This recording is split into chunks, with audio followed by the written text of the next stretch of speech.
Huling nakita ang sentro nito sa layong 340 kilometers silangan hilagang silangan huyan ng Itbayat, Batanes. Taglay pa rin po ang lakas ng hangin umaabot sa 130 kilometers per hour near the center at gustness pong umaabot sa 160 kilometers per hour. At nasa typhoon category pa rin ito kahit malakas pa rin ho itong bagyo. Ang kanyang naging pagkilos sa mga nakalipas na oras ay pakanduran o westward sa bilis na 25 kilometers per hour.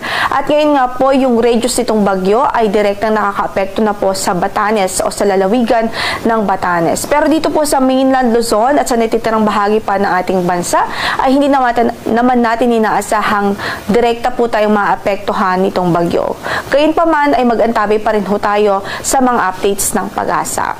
At base na rin sa latest na track na ipinalabas natin ngayong 11 p.m. bulletin, makikita nga po natin that in the next 12 hours ay pahilagang kanluran ng magiging pagkilos po niya. Bahagyang aakyat ito or aangat yung kanyang track bago po ito tuluyang maglandfall sa eastern section ng southern Taiwan by tomorrow.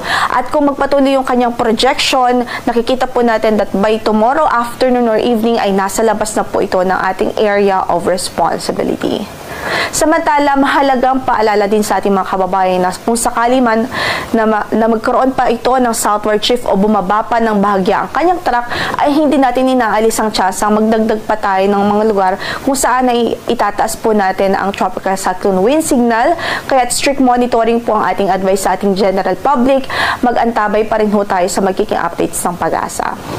So sa ngayon nga, signal number 2 na po ay nakataas sa Itbayat, Batanes, sa municipality ng Itbayat at lalawigan ng Batanes. Habang signal number 1 naman ang nakataas sa natitirang bahagi pa po ng Batanes Province. Kaya ingat sa ating mga kababayan doon sa lugar na kung saan ay nakataas ang signal number 2. Inaasahan po natin ang 62 to 88 kilometers per hour na lakas ng hangin. So posible po ito magdulot ng minor to moderate threat to life and property.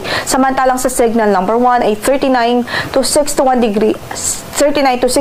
kilometers per hour na lakas po ng hangin na pwedeng magdulot ng minimal to minor threat to life and property.